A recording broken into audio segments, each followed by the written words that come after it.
आवाज आ रही है माइक में? चलो बढ़िया। क्या कह रहे हो? वो तो तुम सोचो। हाँ भाई, लिखो। आपने सम इंपॉर्टेंट डेफिनेशन लिखा था लास्ट टाइम पे, है ना? अभी लिख लो आप। Third definition is dihedral angle. Third definition is dihedral angle. Dihedral angle spelling देखो। पहला डेफिनेशन आपने लिखा होगा स्टीरिक स्ट्रेन। अब मुंह बंद कर लो बेटा। दूसरा डेफिनेशन आपने लिखा होगा torsional strain. Torsional strain. And third definition आज आपको लिखना है, that is dihedral angle. Dihedral angle लिखो। स्टीरिक स्ट्रेन आपको समझ में आया था कि दो बल्की ग्रुप के रिपल्सन को स्टीरिक स्ट्रेन कहते थे और बॉन्ड पेयर इलेक्ट्रॉन के रिपल्सन को टॉर्शनल स्ट्रेन कहते थे। डाइहेड्रल एंगल क्या होता है, इसको समझना है। उसको समझने से पहले इसको मैं सॉर्ट करो। बार बार फंसेगा गर्दन में। पता नहीं बाकी टीचर कैसे उसको वो कर लेते हैं। बाहर से यार हाथ फंसता है बार बार लिखने में।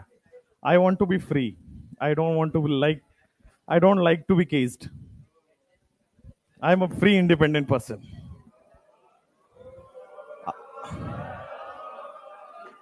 फ्री इंडिपेंडेंट पर्सन में तुम्हें हो लग रहा है। तुम्हारा स्तर बहुत नीचे है बेटा, उठो ऊपर। हाँ, डाइहेड्रल एंगल क्या होता है अभी समझो ध्यान से।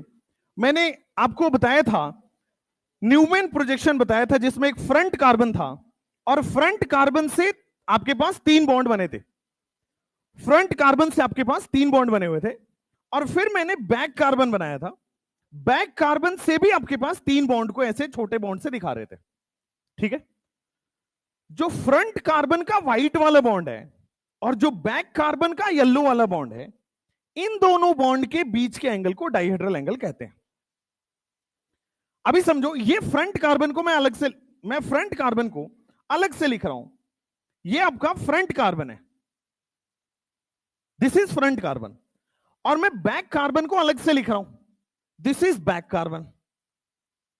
हमने क्या किया है, इसी बैक कार्बन के ऊपर फ्रंट कार्बन को चिपका दिया है। कुल मिला के यही तो है, फ्रंट कार्बन और बैक कार्बन एक बॉन्ड ही तो बना हुआ है। फ्रंट कार्बन और बैक कार्बन के बीच में बॉन्ड है। मैं उसको कैसे देख रहा था? फ्रंट व्यू से देख रहा था, तभी तो न्यूमैन आया था। अगर फ्रंट कार्बन को देखूं और उसमें एंगल बोलूं, ये वाला एंगल, ये वाला एंगल, ये वाला angle, this is bond angle. ये जो अभी बनाया है वो बॉन्ड एंगल है। इस कार्बन के बॉन्ड के बीच का एंगल बॉन्ड एंगल। लेकिन डाइहेड्रल एंगल क्या होता है?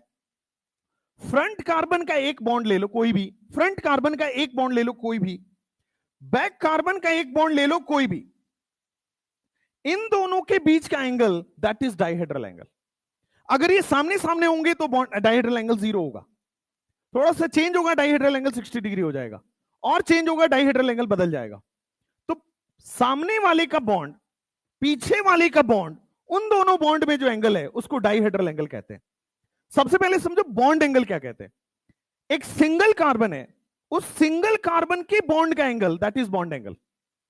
लेकिन दो अलग अलग कार्बन है, दो अलग अलग बॉन्ड है, उनके बीच का angle that is dihedral angle. Single carbon है, उसके बीच का बॉन्ड का एंगल बॉन्ड एंगल है। बट दो अलग अलग कार्बन है और दोनों अलग अलग कार्बन के बॉन्ड के बीच का एंगल, दो अलग अलग कार्बन है, इनके बॉन्ड है, इनके बीच का angle that is dihedral angle. तो डाइहेड्रल एंगल, इनके बीच का एंगल देखते हैं, दैट इज डाइहेड्रल एंगल। अब मुझे बताओ, हम कन्फर्मर पढ़ रहे थे लास्ट टाइम और मैंने मॉडल में वो घुमा के भी दिखाया था। डाइहेड्रल एंगल बदल रहा था या कुछ और बदल रहा था? कन्फर्मर बनाने पे, कन्फर्मर बनाने पे पहले सामने सामने हो रहे थे, फिर एक को फिक्स किया था, दूसरे को रोटेट किया था, तो डाइहेड्रल एंगल ही तो बदल रहा है। क्या बॉन्ड एंगल बदल रहा है? बॉन्ड एंगल सेम था। ये वाला बॉन्ड का, ये वाला बॉन्ड चेंज नहीं हो रहा था, ये ऐसे ही था, वाई पोजीशन था तो वही था। ये वाला बॉन्ड एज इट इज था। तो कन्फर्मर के दौरान या कन्फर्मेशनल आइसोमरिज्म बनाने के दौरान बॉन्ड एंगल सेम रहता है। ये बॉन्ड नहीं बदलेगा, इस कार्बन का बॉन्ड नहीं बदलेगा, इस कार्बन का बॉन्ड नहीं बदलेगा, लेकिन बदलेगा क्या? Dihedral angle. इस कार्बन का बॉन्ड और इस कार्बन के बॉन्ड के बीच का एंगल बदलेगा, दैट इज डाइहेड्रल एंगल बदलेगा। तो बॉन्ड एंगल नहीं बदलता, बॉन्ड लेंथ नहीं बदलता, डाइहेड्रल एंगल बदल जाता है कन्फर्मेशनल आइसोमरिज्म। समझे? आपको स्टीरिक स्ट्रेन, वांडरवाल स्ट्रेन पढ़ा दिया था, टॉर्सनल स्ट्रेन आपको पढ़ा दिया था।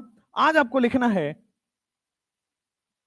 Angle strain. एंगल स्ट्रेन में आप बोर्ड पे देखो, बोर्ड पे देखना, ये वाला जो कार्बन है क्या ये एक प्लेन है? फ्रंट कार्बन को एक प्लेन मान लो, बैक कार्बन दूसरा प्लेन है, तो दो प्लेन आ गए तो 3 डायमेंशन बोल सकते हैं। दो प्लेन के बीच का एंगल को हम डाइहेड्रल एंगल कहते हैं। क्या मैं सही बोल रहा हूं भाई? दो प्लेन है ना, ये फ्रंट कार्बन एक अलग प्लेन है, बैक कार्बन अलग प्लेन है। फ्रंट कार्बन और बैक कार्बन के बीच का एंगल चेंज हो रहा है, तो डाइहेड्रल एंगल बोलते हैं दो प्लेन के बीच का एंगल। बॉन्ड एंगल क्या है? सिंगल प्लेन के बीच का angle, this is bond angle. यहीं पे बॉन्ड एंगल डिफाइन होगा, इसी कार्बन पे बॉन्ड एंगल डिफाइन होगा। अगर एक प्लेन में एंगल बदल रहा है दैट इज बॉन्ड एंगल। अगर दो अलग अलग प्लेन है, इनके बीच का एंगल बदल रहा है that is known as dihedral angle. ठीक है? या फिर इसका दूसरा डेफिनेशन समझो। यहां पे मान लो कोई एक ग्रुप लगाओ, बल्कि ग्रुप, पहला कार्बन पे कोई एक बल्कि ग्रुप लगाओ, मान लो मिथाइल लगा दिया। यहां पे आपके पास एक बल्कि ग्रुप लगा है, इसको मैंने मिथाइल बोल दिया। दो मिथाइल लगे, दो बल्कि ग्रुप लगे। क्या मैं इसको बोल सकता हूं कि दो बल्कि ग्रुप के, दो अलग अलग कार्बन के बल्कि ग्रुप के बीच का एंगल इज डाइहेड्रल एंगल? दो अलग अलग कार्बन है, फ्रंट कार्बन बैक कार्बन, इस पे अलग बल्कि ग्रुप है, इस पे अलग बल्कि ग्रुप है, इन दोनों के बीच का angle that is known as dihedral angle. तो बल्कि ग्रुप के बीच का एंगल बोलूं या दो प्लेन के बीच का एंगल बोलूं, ये सब क्या है? Dihedral angle. इसी को लिखो डाइहेड्रल एंगल के अंदर डेफिनेशन में। डाइहेड्रल एंगल के बीच में डेफिनेशन लिखोगे कि the angle between two planes, the angle between two planes, two different plane, the angle between two different plane is called dihedral angle. इसको हम लोग डाइहेड्रल एंगल कहते हैं, DA। The angle between two different plane is called dihedral angle.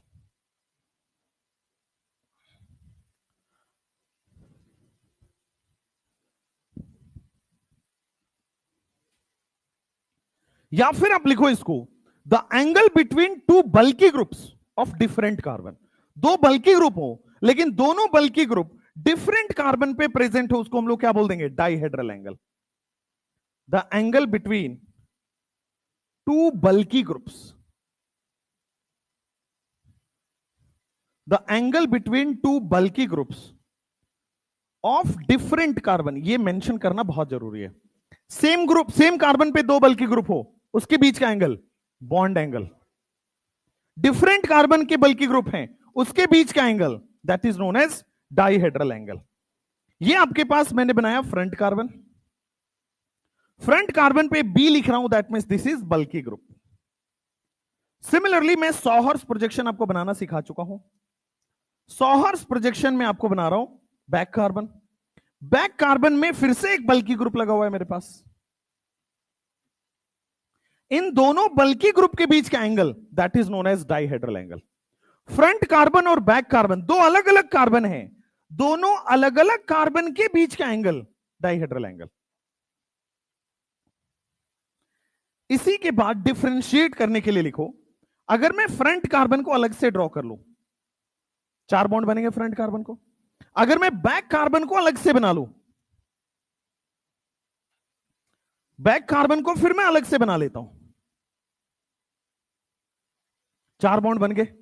Front carbon और back carbon 4 अलग अलग, दोनों अलग अलग बना लो, 4 बॉन्ड दिख गए। इनके बीच का जो एंगल होगा this is known as bond angle. ये जो थीटा है this is known as bond angle. Single carbon के बॉन्ड के बीच का angle bond angle, two different carbon के बीच का बॉन्ड का angle dihedral angle. Dihedral angle basically 3 dimension का एंगल को डाइहेड्रल एंगल बोलते हैं, दो प्लेन के बीच के एंगल को डाइहेड्रल एंगल बोलते हैं, सिंपल। एक ही कार्बन हो तो जो अभी तक आप पढ़ते आ रहे थे वो यही तो पढ़ रहे थे, बॉन्ड एंगल। भाई sp3 में आप पढ़ रहे थे 109.5 डिग्री, थीटा पढ़ रहे थे लीनियर sp हाइब्रिडाइजेशन में, sp2 में 120 डिग्री पढ़ रहे थे, ये तो पढ़ रहे थे आप। लेकिन अभी क्या पढ़ना है कन्फर्मेशनल आइसोमरिज्म में? फ्रंट कार्बन और बैक कार्बन, फ्रंट कार्बन का एक बॉन्ड, बैक कार्बन का एक बॉन्ड, दो अलग अलग कार्बन है, दो अलग अलग बॉन्ड है, इनके बीच का जो एंगल होगा that is known as your dihedral angle. अब मुझे बताओ, जो स्टीरिक स्ट्रेन लगता है वो वंडरवाल, वो जो स्टीरिक स्ट्रेन या वंडरवाल स्ट्रेन लगता है वो बॉन्ड एंगल में लगता है या डाइहेड्रल एंगल में लगता है? दो अलग अलग में लगता है, तो वहां पे भी ये डाइहेड्रल एंगल वाला कॉन्सेप्ट यहीं से आ रहा है। नेक्स्ट, टॉर्शनल स्ट्रेन भी बॉन्ड एंगल में लगेगा या डाइहेड्रल एंगल में? वो भी डाइहेड्रल एंगल में लगेगा। पहले वाले का बॉन्ड, दूसरे वाले का बॉन्ड, दोनों बॉन्ड के बीच का जो जो बॉन्ड के बीच का बॉन्ड पेयर है उसका जो रिपल्सन, उसको हम लोग कहते हैं डाइहेड्रल एंगल। चलो अब लिखो डाइहेड्रल एंगल के बाद नेक्स्ट एक बार वापस से प्रोजेक्शन बनाएंगे फटाफट से, और प्रोजेक्शन बना के फिर से हम लोग करेंगे conformers of ethane and butane, और फिर ग्राफ है, ग्राफ बनाना सीखना है, फिर स्टेबिलिटी ऑफ कन्फर्मर्स है कि एंटी स्टेबल है, गॉस स्टेबल है, कौन सा स्टेबल है वो देखना है। आज की क्लास का पूरा मुद्दा यही है। लिखो प्रोजेक्शन। प्रोजेक्शन मैंने आपको सिखा रखा है लास्ट क्लास में। इस बोर्ड को क्या हो गया?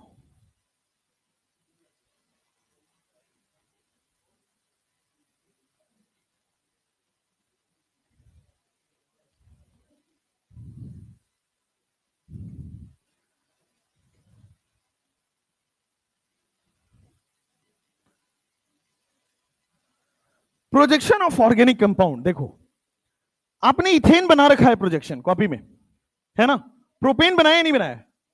नहीं बनाया है। प्रोपेन का मैं प्रोजेक्शन आपको बनवा रहा हूं। CH3 CH2 बना लिए, कोई बात नहीं, दोबारा बनाओ। इसके बाद ब्यूटेन करेंगे।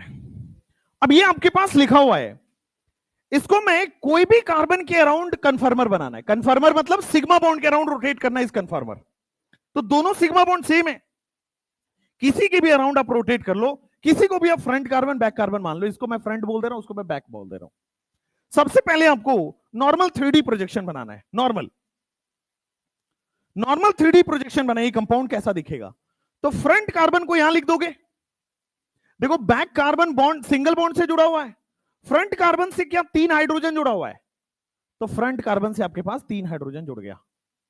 बैक कार्बन से क्या आपके पास 2 हाइड्रोजन 1 मिथाइल जुड़ा हुआ है, तो बैक कार्बन के पास आपके पास 1 मिथाइल और 2 हाइड्रोजन। ये नॉर्मल 3D प्रोजेक्शन हो गया। अब मैं इसको 100 हर्ट्ज बनाने वाला हूं, तो 100 हर्ट्ज के लिए क्या अपन इसको बस फ्रंट कार्बन और बैक कार्बन में ऐसे इंक्लाइंड लाइन बनाना होता है? इंक्लाइंड लाइन में फ्रंट कार्बन में 3 हाइड्रोजन है, एज इट इज रहेगा। बैक कार्बन में भी 3 हाइड्रोजन है, 1 मिथाइल और 2 हाइड्रोजन है, लगा दो। This is 100 hertz projection.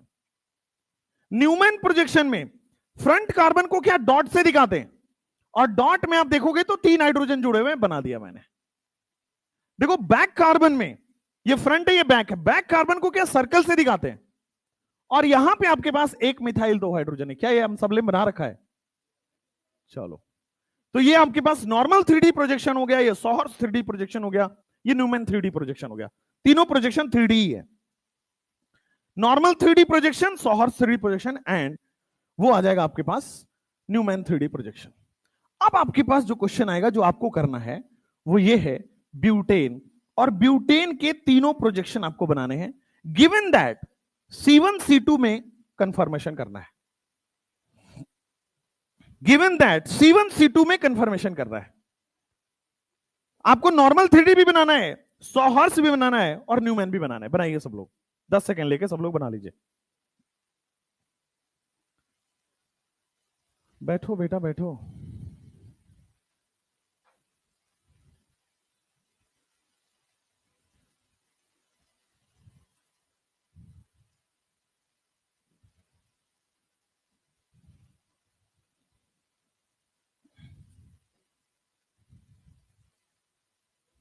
बन गया? नॉर्मल 3D प्रोजेक्शन पहले बनाते हैं। देखो इसमें से किसी को भी फ्रंट मान लो, मैंने इसको फ्रंट बोल दिया, और इसको मैंने बैक बोल दिया। बोर्ड पे देखो मैं सही बना रहा हूं गलत, फ्रंट कार्बन को ये बना दिया, बैक कार्बन को सिंगल बॉन्ड से जोड़ दिया। फ्रंट कार्बन से क्या जुड़ा है, 3 हाइड्रोजन, तो तीनों हाइड्रोजन को उल्टा वाई बना दो। बैक कार्बन से क्या जुड़ा है, 2 हाइड्रोजन और इथाइल। बैक कार्बन से क्या जुड़ा है, 2 हाइड्रोजन और एक इथाइल, तो 2 हाइड्रोजन जोड़ दिया और एक इथाइल जोड़ दिया, C2H5। अब यहां पे C2H5 लिखा है, मैं C2H5 भी लिख सकता हूं और ET भी लिख सकता हूं। बात एक ही है, इथाइल ही ET है, तो यहां पे स्लैश करके ET लिख लीजिए समझने के लिए। अच्छा नेक्स्ट, अब इसका मैं सॉहर्स बना रहा हूं, ये बी क्यों आ गया,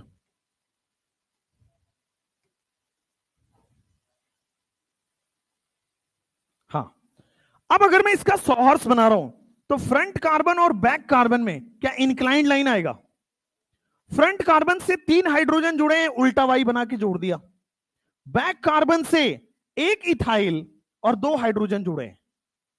बैक कार्बन से देखो, बैक कार्बन ये है, इससे क्या क्या जुड़ा हुआ है, तो 2 तो हाइड्रोजन दिख गया और एक ये बड़ा सा ग्रुप दिख गया, दिस इज इथाइल। अब इसका मैं न्यूमेन बना रहा हूं, तो फ्रंट कार्बन को डॉट से दिखाया, फ्रंट कार्बन में 3 बॉन्ड बने हुए हैं, कौन कौन से, तीनों हाइड्रोजन है, तो तीनों हाइड्रोजन बना दिया। बैक कार्बन को किससे दिखाते हो, बैक कार्बन को क्या आप लोग सर्कल से दिखाते हो, सर्कल से दिखाया। सर्कल बैक कार्बन से क्या क्या जुड़ा है, एक इथाइल यानी कि C2H5 लिख दो या ET लिख दो, और 2 हाइड्रोजन। बैक कार्बन के बॉन्ड छोटे होते, फ्रंट कार्बन के बॉन्ड बड़े होते। ये आपके पास न्यूमेन बन गया। एक और क्वेश्चन है जस्ट प्रोजेक्शन पे हाथ फ्री करने के लिए, इसके बाद कंफर्मर आएगा। अब ब्यूटेन बनाओ लेकिन C2C3 में रोटेशन करो, प्रोजेक्शन बनाओ ब्यूटेन का ही, बट इस बार C1C2 में आपको रोटेट नहीं करना है, अब आपको C2C3 वाला रोटेट करना है। हमने पढ़ा हुआ है सिग्मा बॉन्ड के रोटेट करने से कंफर्मर बन जाएगा, तो कोई भी सिग्मा बॉन्ड रोटेट कर सकते हैं। एक बार C1C2 करके देख लिया, अब देखते हैं C2C3 करके, बन गया होगा। चलो फटाफट उसको बना देते हैं, यहां लिख लिया होगा ना ये तो। ब्यूटेन का CH3 CH2 CH2 CH3, आपके पास देखो C2C3 मतलब बीच वाले कार्बन की बात कर रहा है, इस बॉन्ड के क्रॉस रोटेट करना है। मैं नॉर्मल प्रोजेक्शन बना रहा हूं, नॉर्मल इसको फ्रंट मान लो, जहां रोटेट करना होता है ना उसमें से एक फ्रंट एक बैक होता है, कोई एक फ्रंट कोई एक बैक मान सकते हो। तो फ्रंट कार्बन को मैंने आगे लिखा, बैक कार्बन को मैंने पीछे लिख दिया। फ्रंट कार्बन से क्या क्या जुड़ा है, 2 हाइड्रोजन एक मिथाइल जुड़ा है, तो फ्रंट कार्बन से 2 हाइड्रोजन और एक मिथाइल जोड़ दिया। आपकी मर्जी, आप मिथाइल नीचे रखो ऊपर रखो, आपकी मर्जी है। बैक कार्बन से 2 हाइड्रोजन एक मिथाइल जुड़ा हुआ है, तो आपकी मर्जी, आप जिधर रखना चाहो, सिमेट्री के लिए मैंने ऐसा बना दिया। ये नॉर्मल 3D प्रोजेक्शन है। सॉहर्स में बस यही फ्रंट और बैक कार्बन को क्या करना होता है, इंक्लाइंड लाइन से आपने जोड़ दिया, इंक्लाइंड लाइन से आपने जोड़ दिया है, दिस इज सॉहर्स प्रोजेक्शन। बस इसमें आपको यही ध्यान रखना होता है फ्रंट कार्बन और बैक कार्बन से क्या क्या जुड़ा हुआ है। इसका न्यूमेन बना लेते हैं, तो फ्रंट कार्बन को डॉट से दिखाएंगे, फ्रंट कार्बन के 3 बॉन्ड है, क्या क्या जुड़ा है, एक मिथाइल और 2 हाइड्रोजन जुड़ा है। बैक कार्बन को किसी चीज से बना लेंगे, सर्कल से, उससे भी देखो तो 3 बॉन्ड बने हैं, और 3 में से एक बॉन्ड तो मिथाइल का है और 2 बॉन्ड हाइड्रोजन का है। सबका न्यूमेन यही आया है, सबका न्यूमेन यही आया है। तो this is the normal projection. अब बनाएंगे अपन कन्फर्मेशनल आइसोमेरिज्म, बनाएंगे सब मॉलिक्यूल्स का, ठीक है। आपके एनसीईआरटी में 2 मॉलिक्यूल है, हम लोग 3 मॉलिक्यूल करेंगे, ठीक है, और बहुत ज्यादा नहीं करेंगे, ठीक, क्योंकि कन्फर्मेशनल 3 में ही आपका पूरा समझ आ जाएगा, और रिपीटेड है कन्फर्मेशनल, तीनों बार देखना, सेम स्टेप्स हैं, सेम सब कुछ है, सेम ग्राफ है। इसी को 10 बार बना लेना घर पे जाके, तो और क्लियर हो जाएगा। लिखो conformational isomerism of ethane molecule, heading डालो conformational isomerism of ethane molecule. देखो इथेन अच्छा लगेगा आपको, बहुत आसान लगेगा, लेकिन वेट करना ब्यूटेन का। 2 बार क्वेश्चन ऑलरेडी प्रीवियस ईयर में आया हुआ है। लोग कहते हैं कन्फर्मर से क्वेश्चन नहीं आता है, बेटा पीवाईक्यू आपके पास है, आप जज कर सकते हो।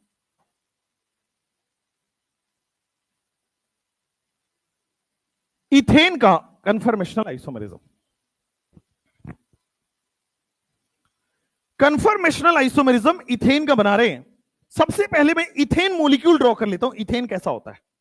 तो 2 कार्बन है, CH3 और CH3, यही इथेन मॉलिक्यूल है। पहले मुझे बताओ ये कन्फर्मेशनल आइसोमेरिज्म शो करेगा या नहीं? 3 कंटिन्यूअस सिंगल बॉन्ड होने चाहिए थे, करेगा। तो यहां पे है, और वो भी मैंने देखा था कि 2 कार्बन ऑफ ऑर्गेनिक कंपाउंड के बाद सारे ही दिखा रहे थे। तो यहां पे कन्फर्मेशनल आइसोमेरिज्म शो करेगा और इसी कार्बन कार्बन सिंगल बॉन्ड के अराउंड शो करेगा। तो मैं सबसे पहले क्या करता हूं, अब सॉहर्स नहीं बनाऊंगा, नॉर्मल नहीं बनाऊंगा, सीधा न्यूमैन बनाता हूं। सीधा न्यूमैन बनाते हैं। इसको फ्रंट बोल देते, इसको बैक बोल दो। फ्रंट कार्बन को डॉट से दिखाओगे, और क्या क्या जुड़ा हुआ है फ्रंट कार्बन से? 3 हाइड्रोजन जुड़ा हुआ है, उल्टा वाई बना दिया, 3 हाइड्रोजन 3 बॉन्ड दिख गया। बैक कार्बन ये है, बैक कार्बन को मैं सर्कल से दिखा रहा हूं, ठीक है। बैक कार्बन ये है, बैक कार्बन को मैंने सर्कल से दिखा दिया। अब बैक कार्बन से क्या जुड़ा है? 3 हाइड्रोजन जुड़ा है, तो उसको छोटे छोटे बॉन्ड्स में ऐसा लगे कि छुप रहा है, इसलिए दिखा दिया। तो सबसे पहले मैंने क्या किया, न्यूमैन प्रोजेक्शन बना दिया। अब यहां पे देखो, क्या सारे बॉन्ड एक दूसरे को छुपा रहे हैं? क्या सारे एक दूसरे के सामने? अगर सारे एक दूसरे के सामने हैं तो इस कन्फर्मेशनल आइसोमेरिज्म को, इस कन्फर्मर को बोलते हैं इक्लिप्स्ड। अभी फुल्ली इक्लिप्स्ड पार्शियली इक्लिप्स्ड नहीं आएगा, अभी आएगा इक्लिप्स्ड। ब्यूटेन में आता है फुल्ली इक्लिप्स्ड पार्शियली इक्लिप्स्ड। तो अभी समझेंगे। अगर मैं पूछूं यहां पे डाइहेड्रल एंगल कितना है, देखो फ्रंट कार्बन का हाइड्रोजन, क्या उसके जस्ट पीछे बैक कार्बन का हाइड्रोजन है? तो फ्रंट कार्बन का बॉन्ड और बैक कार्बन के बॉन्ड में क्या 0 डिग्री है? एकदम आमने सामने। आमने सामने मतलब 0 डिग्री हो गया। तो फ्रंट कार्बन का बॉन्ड ब्लू वाला और येलो कार्बन का बॉन्ड येलो वाला, ये दोनों आपस में आमने सामने है। तो इनमें जो डाइहेड्रल एंगल होगा उसको मैं थीटा से डिनोट कर रहा हूं, and that is 0 degree. Theta 0 degree है और इसको हम बोलते हैं इक्लिप्स्ड। अब मैंने क्या किया, कन्फर्मेशनल आइसोमेरिज्म को, ध्यान दीजिएगा, क्वेश्चन पूछा हुआ है जेईई मेंस में, स्टेटमेंट में, कि इसको हम लोग डबल एरो से क्यों दिखाते हैं? क्योंकि पता है रूम टेम्परेचर से मिलता था, रिवर्सिबल भी है, और वो अगर क्लॉकवाइज रोटेट हो सकता है तो रूम टेम्परेचर पे एंटी क्लॉकवाइज भी हो सकता है, तो आसानी से आगे भी बढ़ सकता है, पीछे भी आ सकता है। इसलिए इसको हम लोग इक्विलिब्रियम वाले साइन पे दिखाते हैं। मैंने क्या किया, इसको 60 डिग्री से रोटेट कर रहा हूं। अब मुझे बताना, अगर ये एक पॉइंट है, इस पॉइंट के अराउंड कितना एंगल होता है? 360। इस पॉइंट के अराउंड यहां से यहां घूम जाओ, 360 डिग्री एंगल घूम जाओगे। अगर मैं इस पॉइंट को 3 इक्वल पार्ट में डिवाइड कर दूं तो ये कितना बना? क्या 120 है? तो क्या यहां जो हमने y बनाया वहां भी 120 है?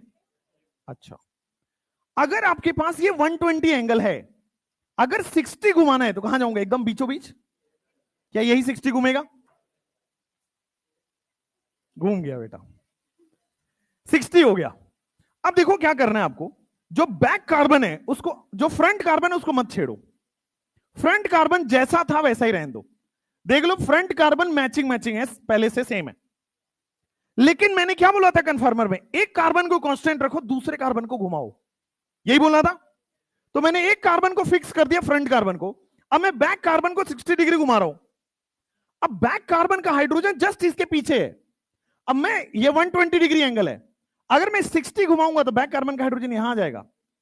तो मैं 60 डिग्री घुमा रहा हूं, वो भी किसको? बैक कार्बन को। तो बैक कार्बन को देखो 60 डिग्री घुमा दिया, वो वाला हाइड्रोजन उठ के यहां आ चुका है। सिमिलरली ये वाला हाइड्रोजन ट्रेवल करके यहां चला गया, सिमिलरली ये वाला हाइड्रोजन ट्रेवल करके यहां चला गया। इमेजिन करना आपको, ये सारे 120 डिग्री पे हैं, फ्रंट कार्बन को कोई टच नहीं किया, जैसा था वैसा है। बैक कार्बन को मैंने 60 डिग्री एंगल घुमा दिया, मैंने क्लॉकवाइज घुमाया, आप चाहे वो एंटी क्लॉकवाइज घुमा लो, आ गया। अगर थीटा, अब थीटा बताओ, डाइहेड्रल एंगल बताओ, 60 डिग्री आ रहा है। आगे वाले का बॉन्ड पीछे वाले के बॉन्ड में अब 60 डिग्री एंगल है, आगे वाला ऐसा है, पीछे वाला ऐसा हो चुका है, 60 डिग्री आ चुका है। अगर 60 डिग्री है तो इसको हम लोग बोलते हैं स्टैगर्ड, गॉश नहीं बोलते, गॉश आगे आएगा ब्यूटेन में, ठीक है। गॉश के लिए, पार्शियली फुल्ली इक्लिप्स्ड के लिए 2 डिफरेंट मॉलिक्यूल होना जरूरी है।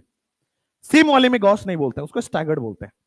चलो, फिर अगर आप 60 डिग्री और घुमा दो इसको, मैं इसको 60 डिग्री और घुमा देता हूं, तब ध्यान देना सब लोग, फ्रंट कार्बन जैसा है वैसा ही रहेगा। बोर्ड पे देखो, फ्रंट कार्बन जैसा है वैसे ही रहेगा, पीछे वाले को 60 डिग्री और घुमा दो तो क्या ये वाला हाइड्रोजन वापस यहां आ जाएगा, ये वाला हाइड्रोजन चिपक जाएगा, ये वाला हाइड्रोजन यहां चिपक जाएगा, क्या वापस ही इस तरह का स्ट्रक्चर आ जाएगा, वापस ही इसी तरह का स्ट्रक्चर आ जाएगा। देखो फ्रंट कार्बन में तो कोई चेंज नहीं हुआ, हाइड्रोजन हाइड्रोजन हाइड्रोजन, पहले से बीच में 60 डिग्री घुमाओगे तो वापस यहां पे आ जाएगा, 60 डिग्री घुमा देते हैं और देखो आपके सामने ये हाइड्रोजन, ये हाइड्रोजन और ये हाइड्रोजन आ चुका है। इसको क्या बोलूं मैं, थीटा कितना है, थीटा आपको देखने में 0 लग रहा है, ओरिजिनल से क्या 120 डिग्री घूम गया है, टोटल थीटा अगर पूछा जाए तो 120 घूम गया है, यहां 0 पे था, अब ये वाला हाइड्रोजन यहां आ चुका है तो क्या 120 डिग्री आ गया है, तो थीटा 120 डिग्री है और इसको क्या बोलेंगे हम लोग, इक्लिप्स्ड। लोग इसको इसी में इंट्रोड्यूस कर देते हैं थीटा एंड फाई, वो जरूरी नहीं है, वो ऊपर का टॉपिक है। आपके एनसीईआरटी में केवल डाइहेड्रल एंगल है, बॉल्ड एंगल सीधा बोल दिया है कि do not change.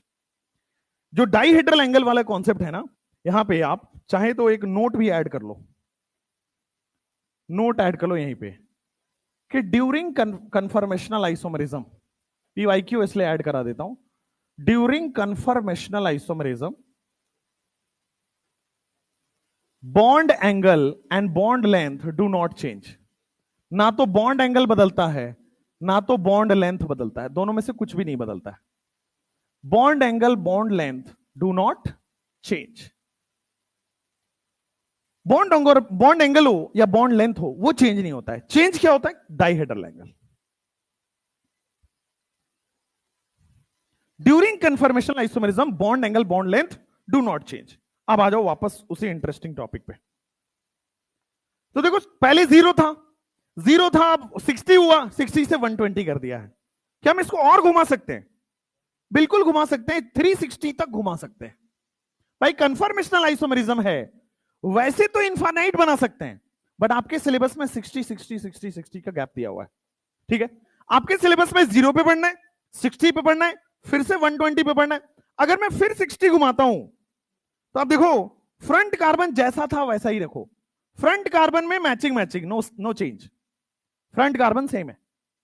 Back carbon को मैं 60 डिग्री घुमा रहा हूं तो अभी बैक कार्बन क्या घूम के वापस यहां आ जाएगा, बैक कार्बन घूम के क्या बीचों बीच वापस आ जाएगा। तो देखो बैक कार्बन को हाइड्रोजन बना दो, यहां बना दो हाइड्रोजन, यहां बना दो हाइड्रोजन। टोटल थीटा कितना हो गया, डाइहेड्रल एंगल ओरिजिनल से कितना बदला है, 180 डिग्री। इस अगर वैलेंसीज के बीच में 60 डिग्री होता है तो क्या बोलते हैं, स्टैगर्ड।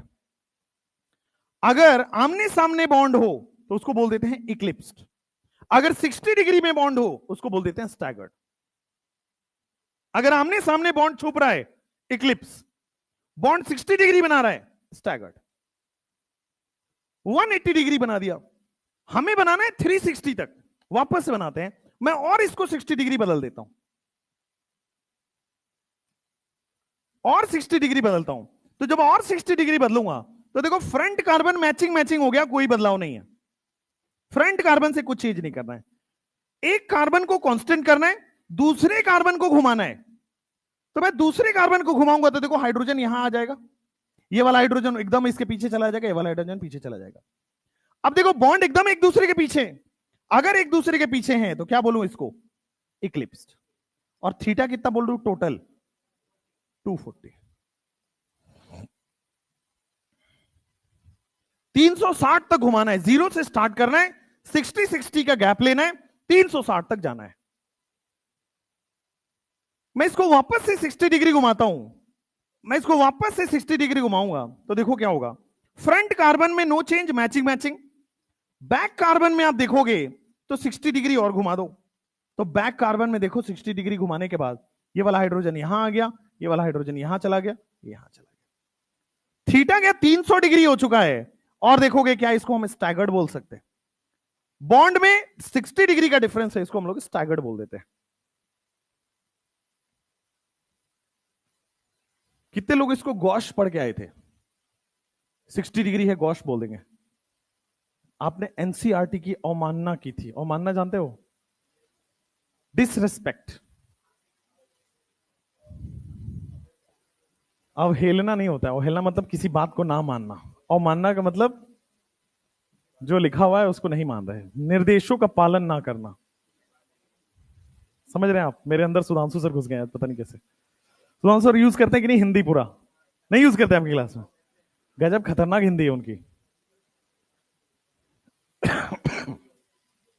जैसे कोई बहुत बड़ा बड़ा हिंदी का वर्ड आता है तो हम लोग स्क्रीनशॉट भेज के सुधांशु सर को टैग कर देते, सर समझा दो इसको।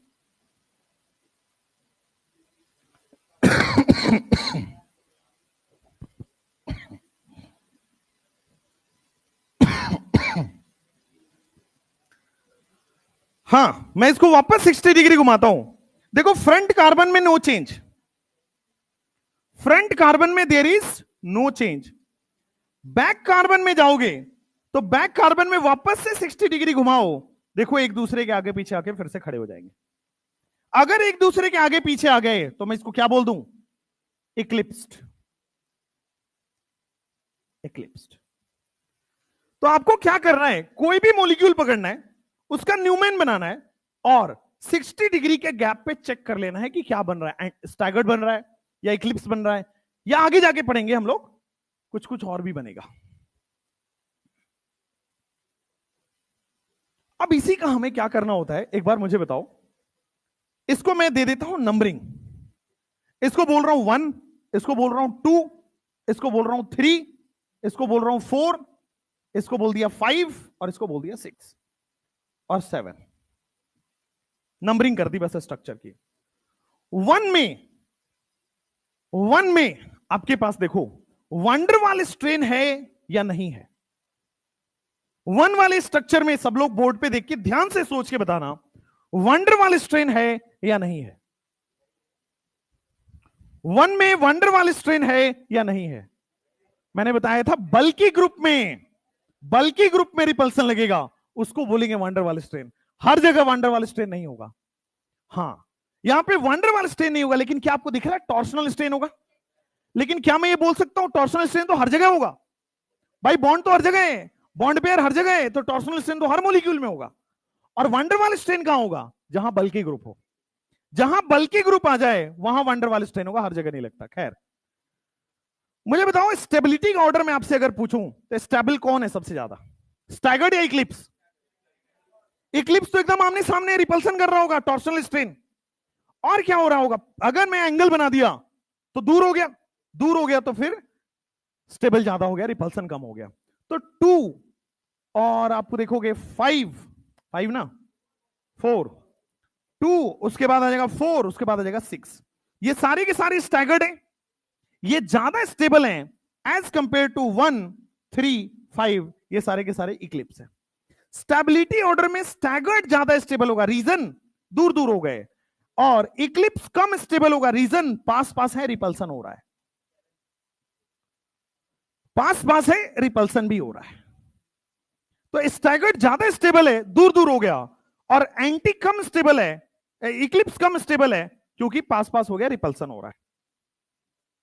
चलो अगर मैं एनर्जी की बात पूछता हूं, एनर्जी मतलब पोटेंशियल एनर्जी, एनर्जी मतलब पोटेंशियल एनर्जी। जो जो आप एनर्जी कंपेयर कर रहे हो वो कंपाउंड की पोटेंशियल एनर्जी कंपेयर कर रहे हो। तो क्या एनर्जी और स्टेबिलिटी इनवर्सली प्रोपोर्शनल होते हैं? तो इनवर्सली प्रोपोर्शनल होते हैं तो जो इसका ऑर्डर है उसी का उल्टा ऑर्डर कर दो, यही हो गया। अगर एनर्जी पूछा जाए तो स्टैगर्ड स्टेबल ज्यादा है, एनर्जी कम हो गई। इक्लिप्स स्टेबल कम है, एनर्जी ज्यादा हो जाएगी। स्टेबिलिटी का ऑर्डर लिख लिया और पोटेंशियल एनर्जी का ऑर्डर लिखा। अब इसी का हमें क्या करना होता है, ग्राफ बनाना होता है। आइए ग्राफ बनाना सीखते हैं, इंपॉर्टेंट है।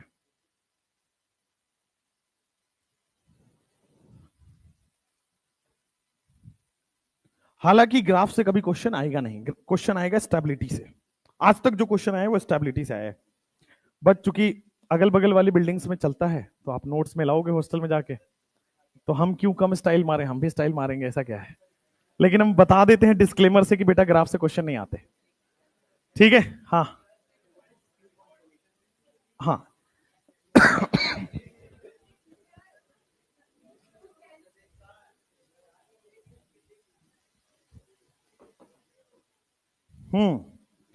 तो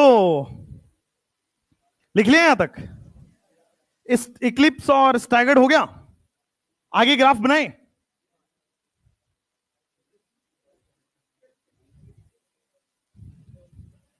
पढ़ लो बेटा, जिंदगी में आगे बढ़ना है, पीछे नहीं बढ़ना है।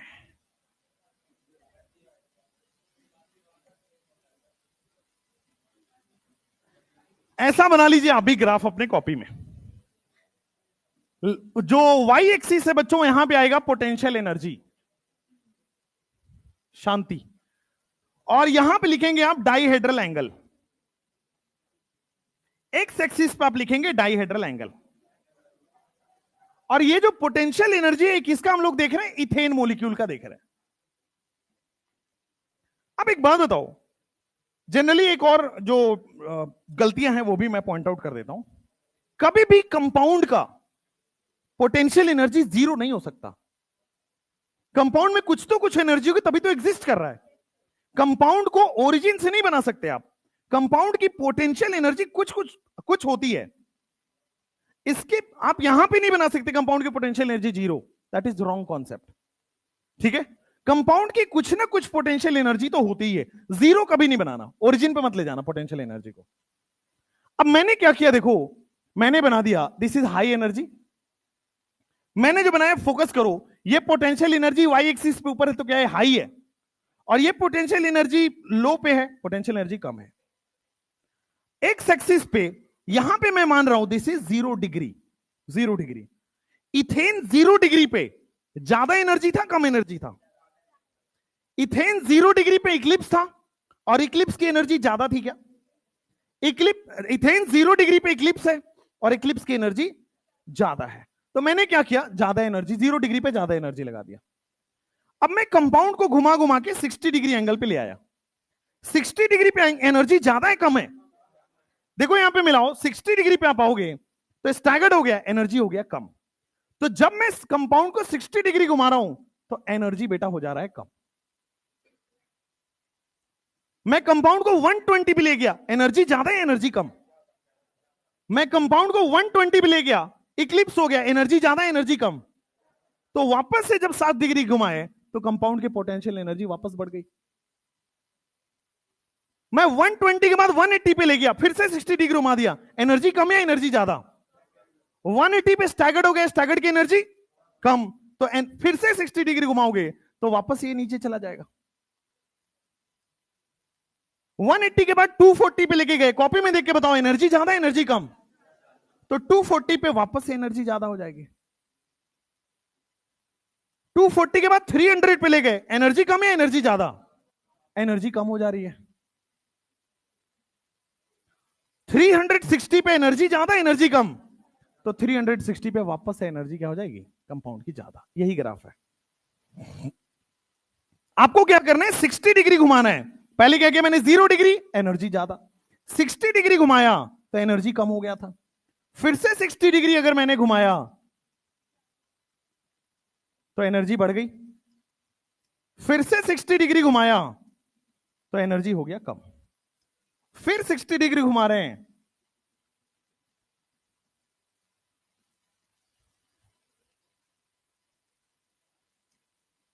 फिर से हमने घुमाया है तो 300 डिग्री आ गया।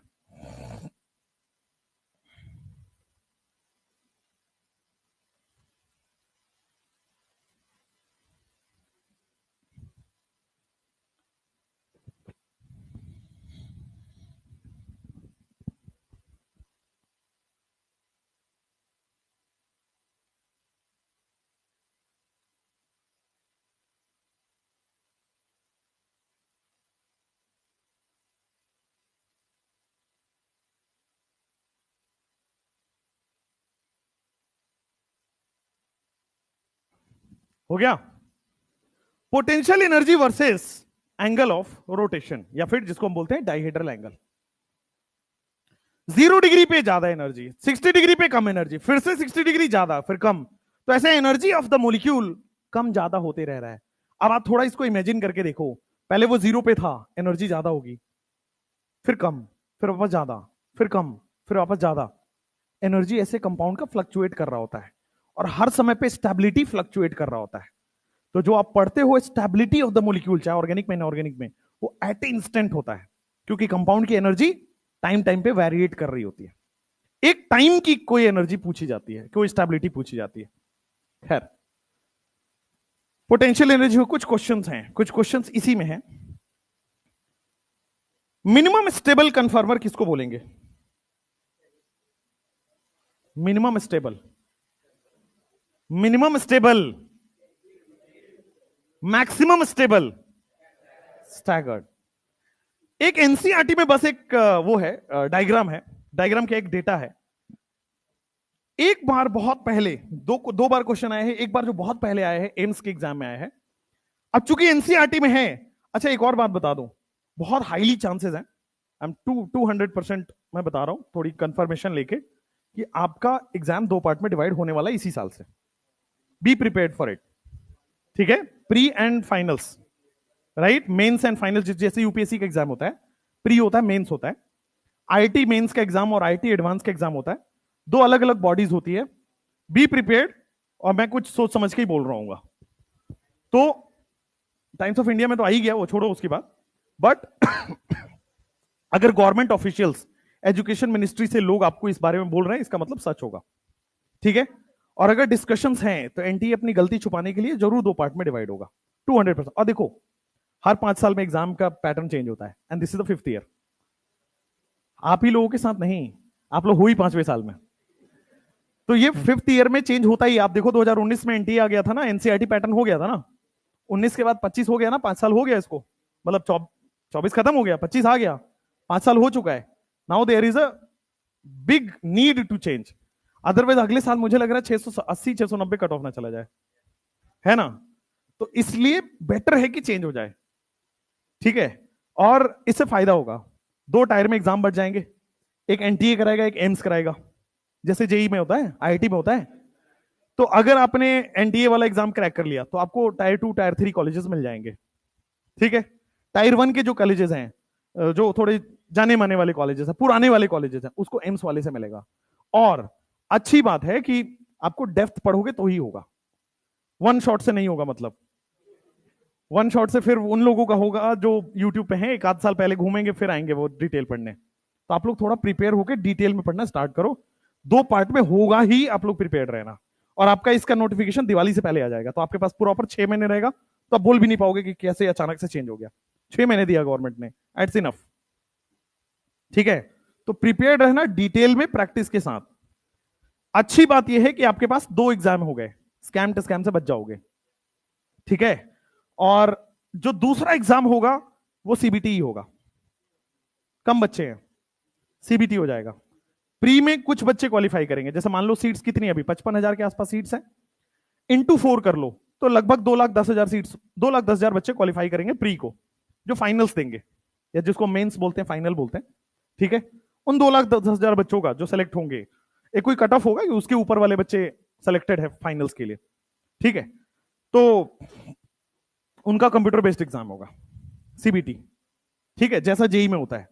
And it is highly likely, अगर ना हो तो मतलब मानो कि 1% चांसेस है, 2% चांसेस है नहीं होने के, ठीक है? अब कोई एनटीए का ऑफिस वो तो है नहीं कि मैं 100% बोल दूं कि हाँ यही होगा, बट होगा जरूर, ठीक है?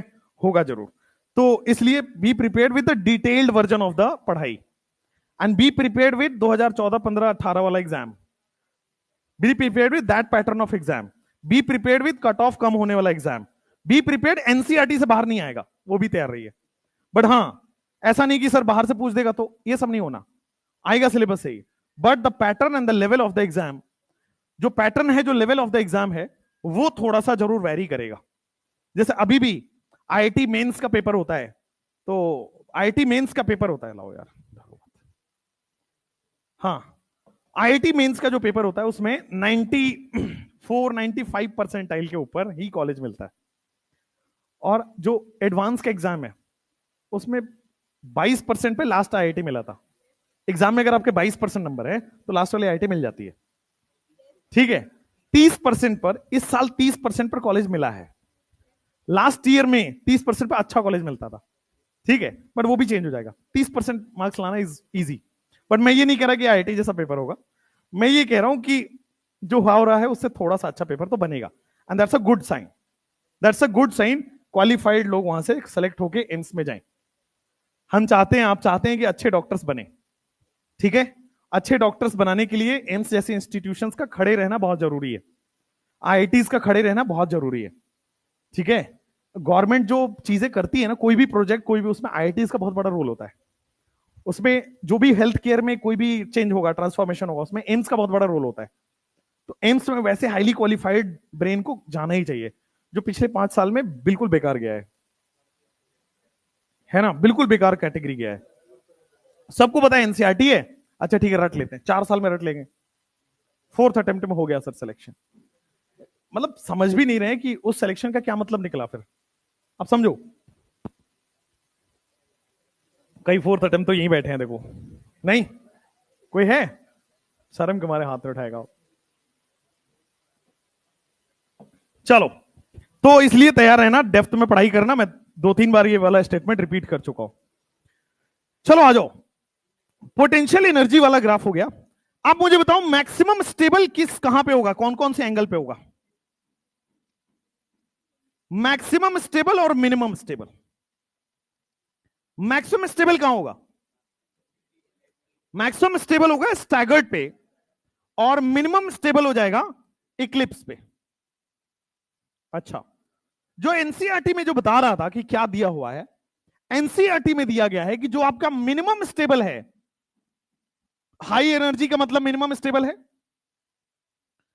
हाई एनर्जी है यानी कि ये इक्लिप्स होगा, और ये लो एनर्जी है यानी कि ये स्टैगर्ड होगा।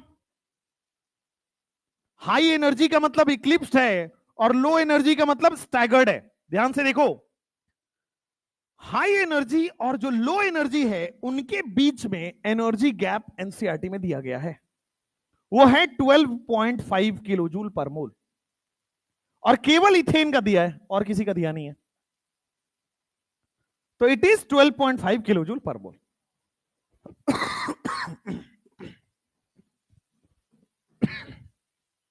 फिर पूछ रहा है angle of rotation for minimum stable to maximum stable. बताओ मुझे, मिनिमम स्टेबल से मैक्सिमम स्टेबल के लिए कितना एंगल रोटेट करना पड़ेगा? मिनिमम से मैक्सिमम स्टेबल के लिए मतलब आपको इक्लिप्स से स्टैगर्ड बनाना है, कितना एंगल ऑफ रोटेशन करना पड़ेगा? 60 डिग्री। क्वेश्चन आया, find angle of rotation for minimum stable to minimum stable. क्या बोलोगे? मिनिमम स्टेबल होना चाहिए, मिनिमम स्टेबल होना चाहिए, और वापस से मुझे मिनिमम स्टेबल पे ही जाना है, तो कितना एंगल रोटेट करना पड़ेगा? 120 डिग्री रोटेट करना पड़ेगा। तो अगर मुझे मिनिमम से मिनिमम जाना है, उसमें एंगल ऑफ रोटेशन हो जाएगा 120 डिग्री। अगर मुझे मैक्सिमम स्टेबल से मैक्सिमम स्टेबल जाना है, मैक्सिमम स्टेबल मतलब स्टैगर्ड है, दूसरा मैक्सिमम स्टेबल ये वाला स्टैगर्ड है, कितना एंगल बीच में गैप है? 120 डिग्री। तो मिनिमम स्टेबल एंटी है, इक्लिप्स है, और मिनिमम स्टेबल इक्लिप्स है, कितना एंगल ऑफ रोटेशन? 120। तो मिनिमम से मिनिमम में जाना है 120, मैक्सिमम से मैक्सिमम में जाना है 120, मिनिमम से मैक्सिमम में जाना है 60।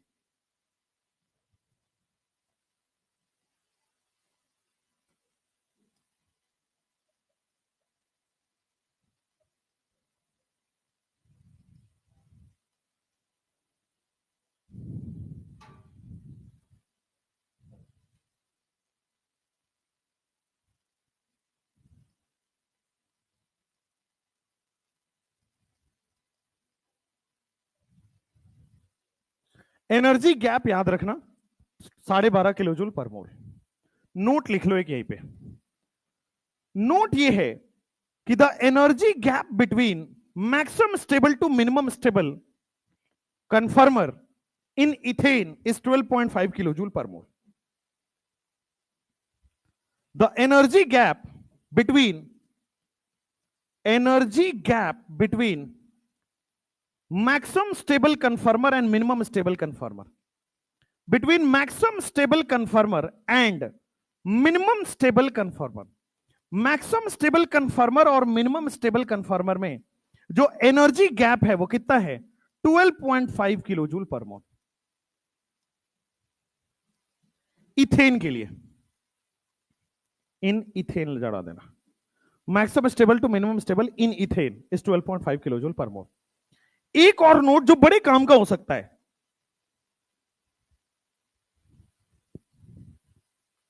Energy gap between, energy gap in any alkane, energy gap in any alkane, ethane ही नहीं किसी भी एल्केन में, in any alkane, energy gap कहां, between maximum stable and minimum stable, energy gap between maximum stable and minimum stable किसी भी alkane में, वो किस रेंज में होता है, लाइज बिटवीन, किसी को आइडिया है, 1 से 20 किलोजूल पर मोल। बेटा एनसीईआरटी पढ़ा करिए।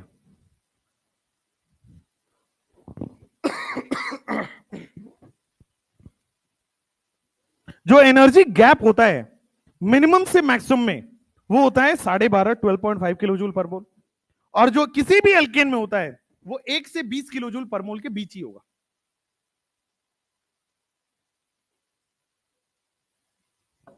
लिख लो फटाफट से।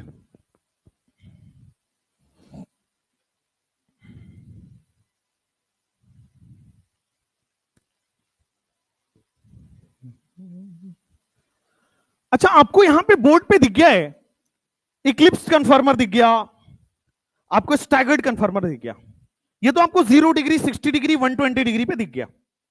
भाई 10 डिग्री पे भी तो कोई कन्फर्मर होगा, 20 डिग्री पे भी होगा, 70 डिग्री पे भी होगा, 80 डिग्री पे भी होगा, उनको क्या बोलेंगे, स्क्यू कन्फर्मर। वही होते हैं स्क्यू कन्फर्मर। एनी एंगल 0 से 360 में apart from this are known as skew conformers. इसी नोट में कहीं लिखना होता है, नोट, उसी नोट के आगे वाला पॉइंट में होगा कि there are infinite skew conformers, there are infinite skew conformers, सारे स्क्यू कन्फर्मर है। अच्छा, ये भी स्क्यू ही बोलते हैं, 0 भी स्क्यू ही है ना, तो 60 भी स्क्यू है, सारे स्क्यू है, बट स्क्यू में अलग नाम है इसका। 0 को इक्लिप्स बोल दिया, 60 को स्टैगर्ड बोल दिया। तो there are infinite skew conformers of, there are infinite skew conformers of any organic compound. ये वाला नोट रिपीट हो रहा होगा, ठीक है, और ये नोट रिपीट हो रहा है 2 बार लिखाने के बाद। इसी से रिलेटेड एक सवाल होगा अगले टेस्ट में, स्क्यू कन्फर्मर से रिलेटेड एक सवाल होगा, सही करके बताना, ठीक है, इसीलिए जानबूझ करके 2 बार लिखाया है। There are infinite skew conformers of any organic compound. Apart from this angle, ये 0, 60, 120 से लेके 300, 360 तक कोई भी एंगल पे रोटेट करो वो स्क्यू कन्फर्मर बोल देंगे। अगर मैं आपसे पूछूं stability order, the last point, अगर मैं आपसे पूछूं स्टेबिलिटी ऑर्डर बिटवीन 3 कन्फर्मर बोल रहा हूं, इक्लिप्स, स्क्यू और स्टैगर्ड, सबसे ज्यादा स्टेबल कौन होगा, स्टैगर्ड होगा। सबसे कम स्टेबल कौन होगा, इक्लिप्स, और बीच में आ जाता है स्क्यू। तो सबसे ज्यादा स्टेबल लिख लीजिए स्टैगर्ड, उसके बाद जो स्टेबिलिटी ऑर्डर आएगा वो आएगा स्क्यू, और सबसे कम जो स्टेबल हो गया वो हो गया इक्लिप्स्ड। हो गया, this is the stability order. Energy का ऑर्डर कोई पूछे तो एकदम उल्टा कर देना है, और एनर्जी का सीधा मतलब है बच्चों पोटेंशियल एनर्जी। एनर्जी का सीधा मतलब होता है आपके पास पोटेंशियल एनर्जी कंपेयर करना है।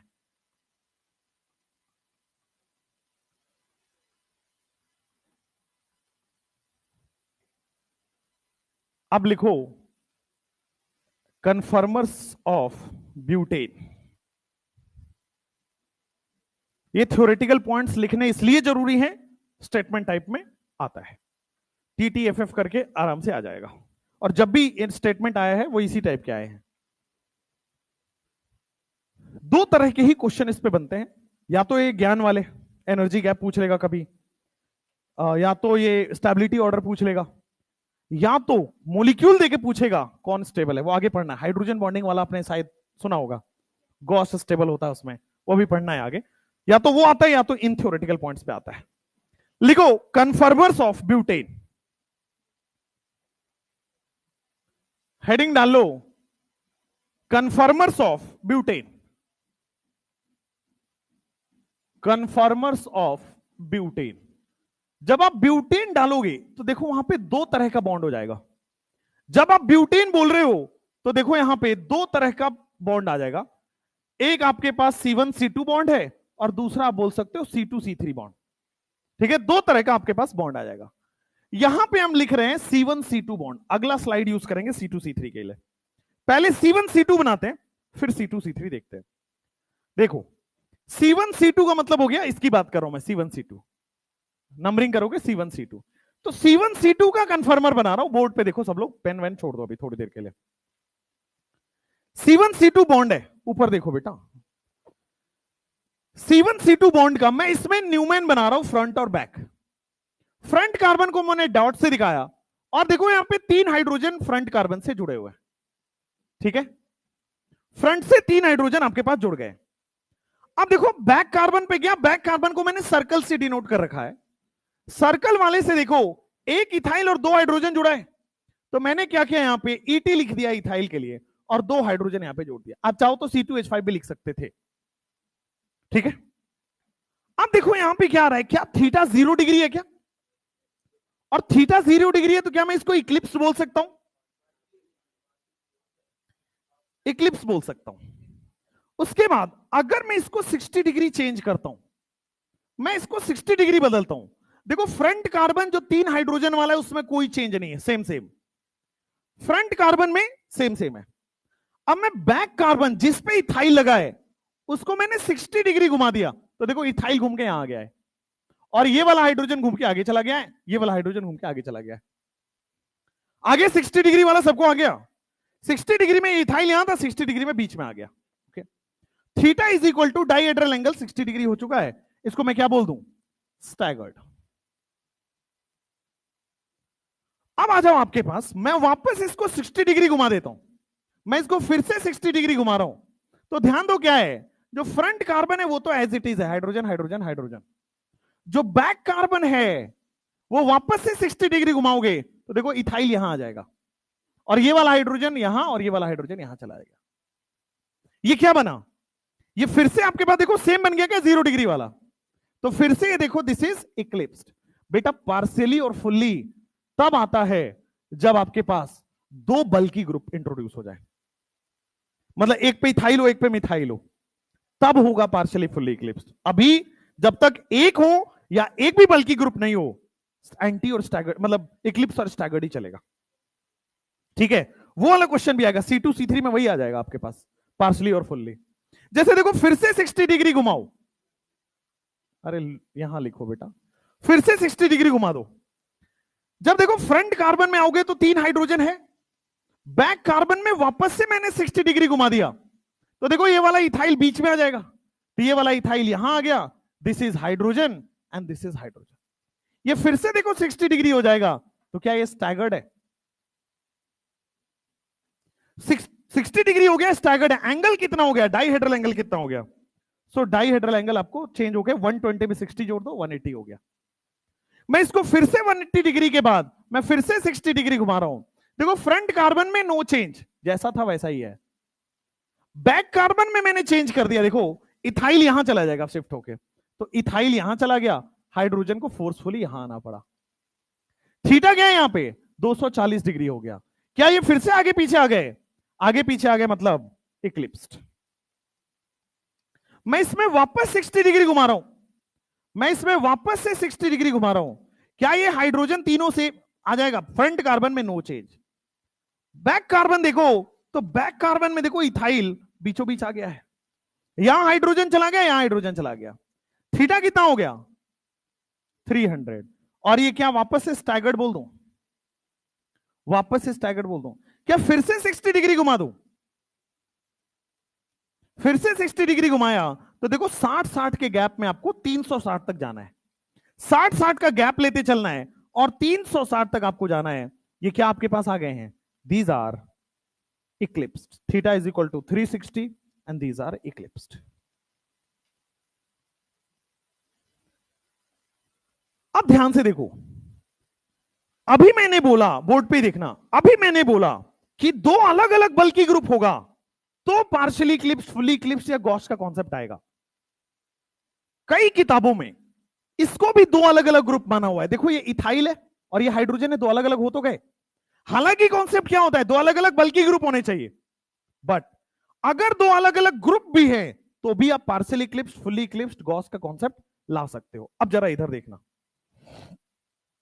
अब जरा यहां देखना, यहां पे हाइड्रोजन और इथाइल एक दूसरे के आगे पीछे हैं तो दिस इज एक्लिप्स्ड। अगर 60 डिग्री का एंगल बना रहा है दिस इज स्टैगर्ड। अगर वापस से फिर सेम हो गया तो दिस इज अगेन इक्लिप्स्ड। अब इसमें और इसमें बताओ मैं क्या लिखूं, पार्शियली इक्लिप्स्ड किसको लिखूं, फुल्ली इक्लिप्स्ड किसको लिखूं, या दोनों सेम है? दोनों सेम है ना, पार्शियली इक्लिप्स्ड, फुल्ली इक्लिप्स्ड दोनों सेम है ना। मतलब यहां पे आप दोनों, या तो आप इसको फुल्ली बोल दो तो इसको भी फुल्ली बोलना पड़ेगा, इसको पार्शियली बोलो तो इसको भी पार्शियली बोलना पड़ेगा। कहने का मतलब है ये इक्लिप्स्ड ही। जब तक दो अलग अलग बल्कि ग्रुप ना आ जाएं आप इंट्रोड्यूस नहीं करोगे, it will lead to confusion. ठीक है, जब तक पहले वाले कार्बन पे अलग ग्रुप, दूसरे वाले कार्बन पे अलग ग्रुप ना आ जाएं तब तक आप partially Eclipse, fully Eclipse introduce नहीं करोगे। अब आ जाओ स्टैगर्ड में। 60 डिग्री जब भी आता है तो स्टैगर्ड के बहुत सारे फॉर्म है। स्टैगर्ड का फॉर्म होता है गॉश, एक स्टैगर्ड का फॉर्म होता है एंटी। अगर 60 डिग्री आ रहा है उसको आप बोलते हो गॉश, अगर 180 डिग्री आ रहा है तो आप उसको बोलते हो एंटी। तो गॉश नहीं होता, उसका पूरा नाम होता है गॉस स्टैगर्ड। एंटी नहीं होता, उसका नाम होता है एंटी स्टैगर्ड। ठीक है, स्टैगर्ड के ही दो अलग अलग फॉर्म है, जो एक को बोलते हैं गॉश और एक को बोलते हैं एंटी। अगर 60 डिग्री है तो उसको बोल देंगे गॉश, और अगर 180 डिग्री आ रहा है तो उसको बोल देंगे एंटी। अब देखो यहां पे ये 60 डिग्री आ रहा है, गॉश बोलूं एंटी बोलूं? ये 60 डिग्री आ रहा है, गॉश बोलूं एंटी बोलूं? यहां देखो, अब दो ग्रुप में आप कंपैरिजन कर सकते हो। मैं देखो ध्यान से बोर्ड पे, इन दोनों ग्रुप्स में क्या 60 डिग्री एंगल है? अगर 60 डिग्री एंगल है तो मैं इसको क्या बोल दूंगा, गॉश। इसको कई लोग गाउचे पढ़ते हैं, गॉश है बेटा वो, गोच, गॉच बेटे, गॉश होता है वो। ठीक है, नेक्स्ट इधर आ जाओ। यहां पे और यहां पे क्या आपको कितना एंगल दिख रहा है? 180 डिग्री का एंगल दिख रहा है, लीनियर। अगर लीनियर 180 डिग्री का एंगल बोलते हैं तो इसको बोलते हैं anti staggered. It is not anti, it is anti staggered. It is not gosh, it is gosh staggered. अब वापस से देखो, क्या वापस आप देख रहे हो यहां पे 60 डिग्री का एंगल बन रहा है? अगर 60 डिग्री का एंगल बोल रहा है तो मैं क्या बोल दूंगा इसको, गॉश नहीं, गॉस स्टैगर्ड। बस, अगर 60 डिग्री का एंगल बने दो डिफरेंट ग्रुप्स में, गॉश। अगर दो डिफरेंट ग्रुप में 180 डिग्री एंगल बन रहा है, एंटी स्टैगर्ड। लिख लीजिए इसको।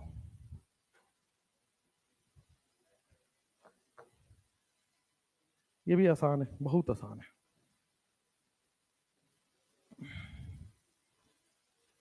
स्टेबिलिटी का ऑर्डर लिखेंगे, एनर्जी का ऑर्डर लिखेंगे, ग्राफ बनाएंगे, फिर वही नोट लिखेंगे, फिर C2 C3 वाला बनाएंगे। C2 C3 इज इंपॉर्टेंट, अच्छा भी है। बना लिया?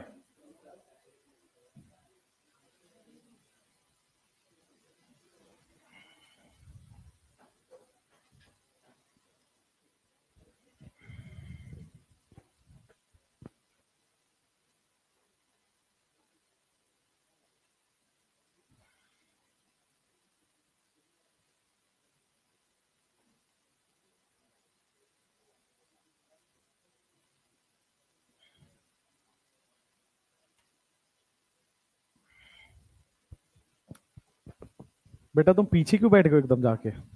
सीट नहीं मिली तुम्हें आगे? उस देश में आवाज जा रही है? आ रही है ना? आएगी बेटा, टाइम पे आ जाएगी सब। पढ़ लो बस।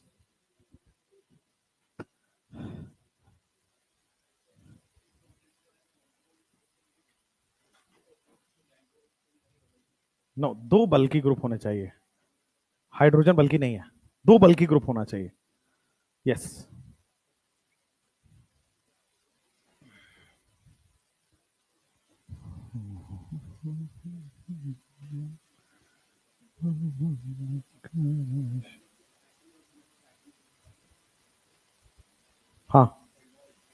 2 लिखवाया होगा।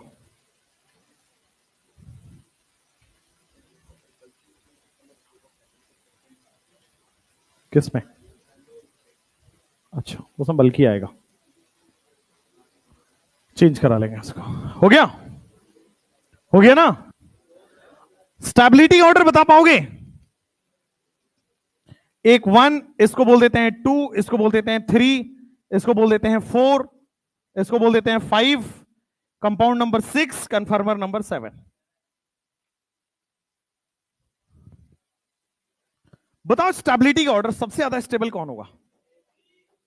सबसे ज्यादा स्टेबल कौन होगा? आंटी, 4 सबसे ज्यादा स्टेबल हो रहा है। उसके बाद बताओ, उसके बाद गॉश होगा, गॉश में आना है 2, और कौन है? 6, ये स्टेबल है। उसके बाद सारे इक्लिप्स सेम है, तो 1 is equal to 3 is equal to 5। सही है। एंटी सबसे ज्यादा स्टेबल है, देन आपके पास गॉस स्टेबल है, और फिर आपके पास सबसे कम स्टेबल यानी कि अनस्टेबल जिसको आप बोल दो वो है इक्लिप्स। अगर आप एनर्जी की बात करोगे तो एनर्जी स्टेबिलिटी का उल्टा ऑर्डर होता है। एनर्जी का मतलब मैं बात कर रहा हूं पोटेंशियल एनर्जी से। तो पोटेंशियल एनर्जी में देखो, 4 की एनर्जी सबसे कम हो जाएगी, 2 इज इक्वल टू 6 की एनर्जी ज्यादा है, 1 is equal to 3 is equal to 5 की एनर्जी हो जाएगी। ठीक है? क्लियर है?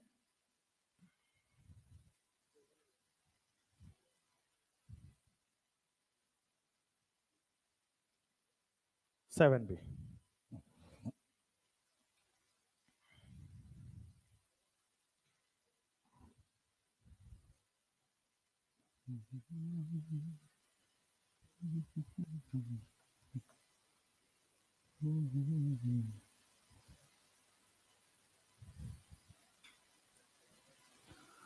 जल्दी लिखो, ग्राफ बनाना है। बन गया?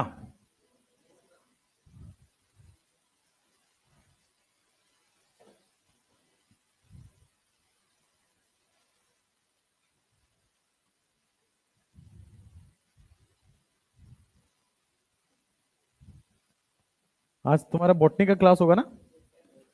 क्या चल रहा है? सेल खत्म हो गया तुम्हारा? सेल साइकिल स्टार्ट हो गया? सेल साइकिल भी खत्म हो गया? क्या ही पढ़ना पड़ता है तुम्हें भी यार।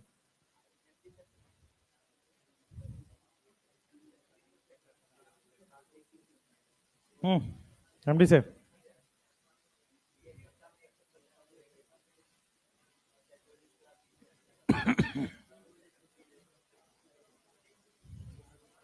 आपकी लास्ट क्लास एक्सटेंड की थी ना सर ने? एमडी सर, हाँ बहुत बढ़िया किया था। हमारे पास वो है नहीं, मेरी अगली क्लास होती है। तरुण सर एमडी सर की क्लास कम होती है, वो लोग कम क्लास लेते हैं। तो हम 3 बजे तक खींच नहीं सकते, 4:15 पे मेरी दूसरी क्लास है, मेरे को लंच का टाइम नहीं मिलता। नहीं नहीं कोई, पहले मैं सैटरडे लेता था, एक आध दिन कोशिश किया था, अब मेरी सैटरडे ऑनलाइन में भर दी, तो वहां परेशान रहता हूँ।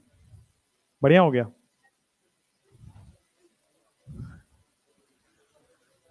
बहुत मजदूरी हो रही है यार आजकल। चलो ग्राफ बनाते हैं। अरे भाई इतना क्या है, जल्दी लिखो।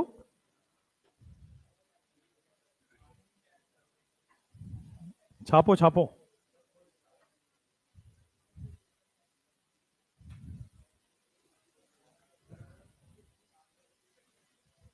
तुम लोगों ने कोटा की न्यूज सुनी है? कोटा में वापस कोरोना जैसे हालात हो गए। Number of students are very less, hostels are empty, लोगों के दुकान बंद हो रहे हैं।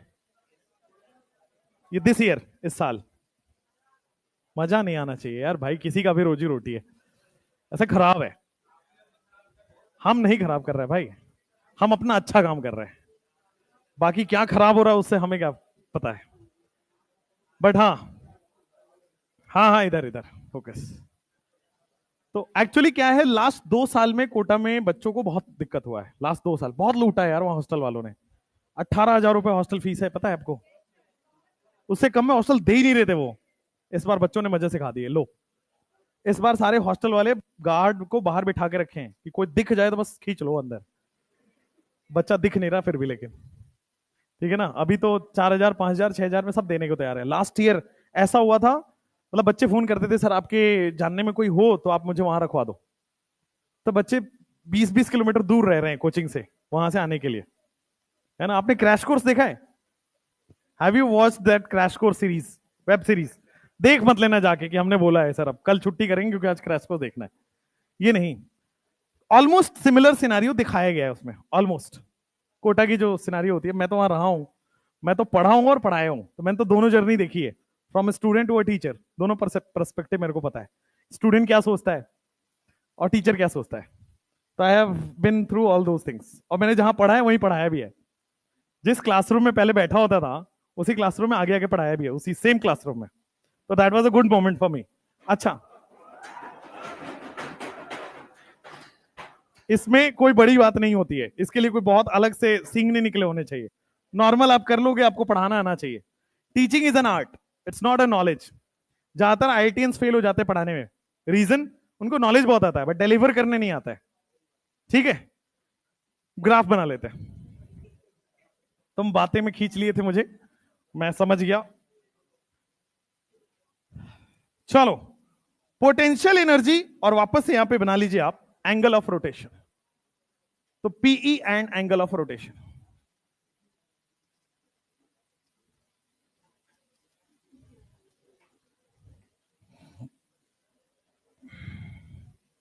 एनवी सर का नाम सुना आपने?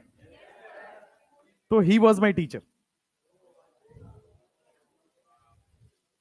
That time he was not running that institute, अभी जिसको रन करते हैं। That time he was independent पढ़ाते थे वो, राइट। तो मैं उनको देख के बहुत इंस्पायर हुआ, राइट। मैं अपने टीचर से जब भी रहा हूं स्कूल में या वैसे करके, और आप रियल जो कैरेक्टर है ना, कोटा या फिजिक्स को इंटरेस्टिंग बनाना, एक्चुअल में एनवी सर ने किया है। एक्चुअल में एनवी सर ने किया है। बाद में वो ऑनलाइन आई और वो सारा किसी और ने ले लिया, बट एक्चुअल जो काम किया है, इंटरेस्टिंग बनाना और फिजिक्स को पढ़ाना, या बच्चों को कैसे सिलेक्शन दिलाना, एवरेज बच्चों को कैसे ऊपर उठाना, वो उनने किया था। ठीक है, I have a huge respect for him. और मैं उनके हर चीज कॉपी करता जब मैं छोटा था ना, जब पढ़ता था। तो आज अगर एनवी सर ऐसे वॉच पहन के आ रहे हैं, तो मैं जाता था उसी का डुप्लीकेट वॉच खरीदता था। उतने पैसे थे नहीं अपने पास। मैं 200 वाले थर्ड हैंड फोर्थ हैंड नहीं आते कॉपी, फर्स्ट कॉपी तो नहीं आ सकते थे, सेकंड कॉपी थर्ड कॉपी, वो करके ऐसे आ जाता था क्लास में। कई बार उन्होंने नोटिस भी किया। एक बार क्या हुआ, एनवी सर का आदत है कि वो आते हैं, तो आप देखोगे मैं शुरुआत में वैसे ही करता था कि आते हैं वो शूज खोल देंगे क्लास के बाहर। वो अभी भी मानते हैं कि क्लासरूम इज अ, ये मंदिर है, मस्जिद है, जो भी मान लो, रिलीजियस प्लेस मानते हैं उसको। ठीक है, और वो चप्पल जूते बाहर उतार के आते हैं। ठीक है, और आज भी if he takes classes, he takes like that only. खाली पैर से क्लास लेते हैं, ठंडा हो, गर्मी हो, बरसात हो, डजंट मैटर, उनके लिए वो वही। और जब वो वहां होते हैं ना, आप उनका फेस देखो, आप उनका एनर्जी देखो, ही इज लॉस्ट। जब वो वहां होते हैं स्टेज पे, ही इज लॉस्ट। वो पढ़ाने में इतने मशगूल हो गए हैं, उनको पता नहीं चल रहा है क्या हो रहा है आसपास में। जब वो पढ़ा रहे होते हैं, अगल बगल की 2 क्लासेस खाली हो जाती हैं, इतना एनर्जी, इतना शोर होता है, या इतना वो बोलते हैं तो इतनी स्पीकर की आवाज जा रही होती है। तो ही हैज दैट करिश्मा। अब हालांकि उन्होंने पढ़ाना छोड़ दिया, पिछले 2 साल 3 साल से अब वो नहीं पढ़ा रहे। तो अब इसीलिए अब थोड़ा सा कोटा का माहौल भी खराब हो रहा है, क्योंकि जो अच्छे टीचर्स, यूनिक टीचर्स थे, अब उन्होंने एक्चुअली पढ़ाना छोड़ दिया। तो और पढ़ाना छोड़ दिया तो फिर अब क्या होगा। तो फिर उन्होंने कुछ कुछ हम लोग कॉपी कॉपी पेस्ट करके बने हुए, तो थोड़ा बहुत हम लोग उनका कॉपी कर लेते हैं। बाकी तो he is great, he is great. तो मैं उनका हर चीज कॉपी करता था। तो मैं, उन्होंने एक बार थोड़ी दिन के लिए मर्सिडीज रखी थी, और मैं पूरे टाइम के लिए मर्सिडीज रखा हूं। तो होता है, और उनका अलग है मतलब वो, आपको लगता होगा बाहर से देख के कि यार वो मतलब अब डायरेक्टर पोस्ट में है तो उनको बना के रखना पड़ेगा, अदरवाइज कोई भी आएगा और इस्तेमाल करके चला जाएगा। But he is very soft hearted person, very very soft hearted, है ना। एक बार मुझे एक ऐसे ही जॉब के दौरान ही थोड़ी बहुत छोटी मोटी प्रॉब्लम आई थी, और उनको पता लगा था, मैंने बताया नहीं था, उनको पता लगा था। And he himself solve that problem, और मुझे आइडिया भी नहीं था। तो he is that kind of person, आपको पता भी नहीं होगा और सॉल्व हो जाएगी प्रॉब्लम। कोटा से ही रिलेटेड थी। और सब बात जानना जरूरी है, आंटी मत बनो। तो नहीं नहीं, अरे कुछ वहां का मैटर था, है ना, कोचिंग इंस्टीट्यूट से रिलेटेड मैटर था।